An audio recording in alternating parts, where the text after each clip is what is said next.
हरितालिका तीज 2025। हरितालिका तीज पर शंकर पार्वती से सुहागवती रहने का भावपूर्ण प्रार्थना। इस वीडियो में आप जानेंगे हरितालिका तीज का महत्व, मां पार्वती का तप और उनका संकल्प, शंकर पार्वती से प्रार्थना करने का सही तरीका, भावपूर्ण शब्द जो सीधे दिल से निकले, क्या बातें हमें ईश्वर से करनी चाहिए, अंत में सुहागवती रहने की मनोकामना।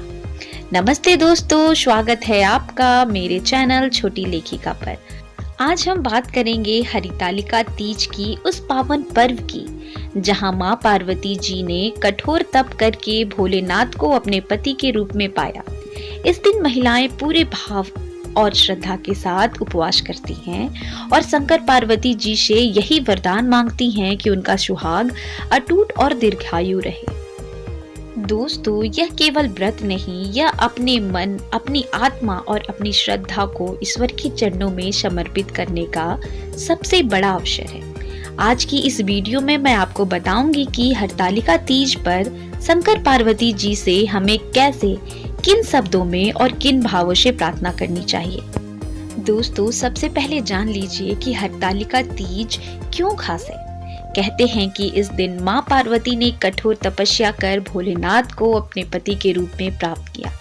तभी से यह व्रत सुहागिन महिलाओं के लिए सौभाग्य और अखंड सुहाग का प्रतीक माना गया और कुंवारी कन्याएं भी यह व्रत करती हैं ताकि उन्हें पति के रूप में शिव जैसा वर मिले।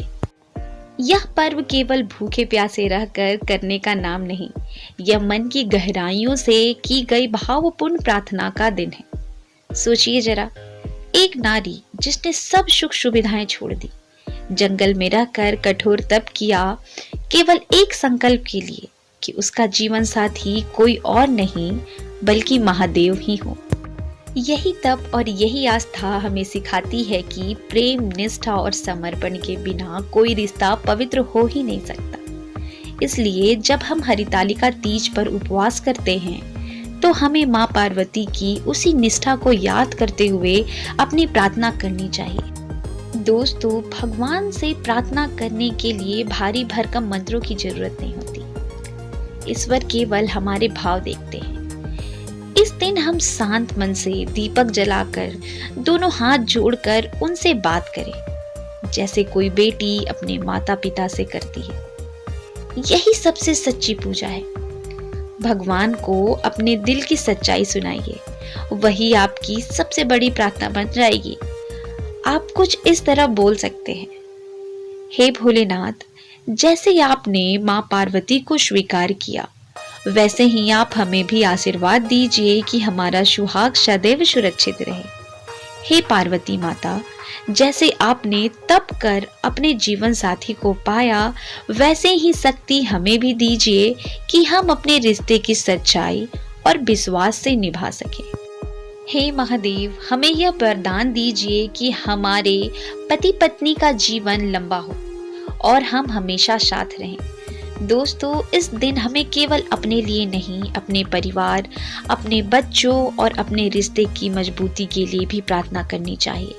भगवान से कहें, हे शंकर पार्वती, हमें आपसी प्रेम दीजिए, हमारे रिश्तों में कभी दरार न आने दीजिए, हमें धैर्य, विश्वास और समझ का आशीर्वाद दीजिए। याद रखिए, तीज की असली पूजा यही है कि हम केवल मांगे नहीं बल्कि अपने जीवन को सुधारने का संकल्प भी लें। जो व्रत सच्चे मन से किया जाए उसका फल जरूर मिलता है।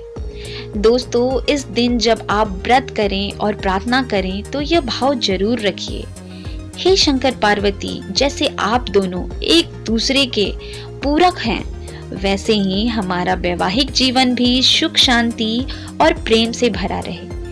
यही सबसे बड़ी प्रार्थना है, यही हर स्त्री का सपना है। अगर ये वीडियो आपके दिल को छू गया हो और आपको लगा कि आज आपको हरितालिका तीज का असली महत्व समझ में आया, तो इस वीडियो को लाइक कीजिए, अपने दोस्तों और परिवार के साथ शेयर करें और हाँ, हमारे चैनल छोटी लेखिका को सब्सक्राइब करना बिल्कुल ना भूलें, ताकि ऐसी ही प्रेम और संस्कार भरी बातें हम आपके लिए लाते रहें। दोस्तों, अंत में मैं बस इतना कहना चाहूंगी, शंकर पार्वती केवल देवी देवता नहीं बल्कि प्रेम, निष्ठा और अटूट विश्वास के प्रतीक हैं। हरितालिका तीज पर की गई आपकी सच्ची प्रार्थना निश्चित ही आपके जीवन में सुख, शांति और सौभाग्य लाएगी। मिलते हैं दूसरे वीडियो में, तब तक के लिए आप सभी का धन्यवाद।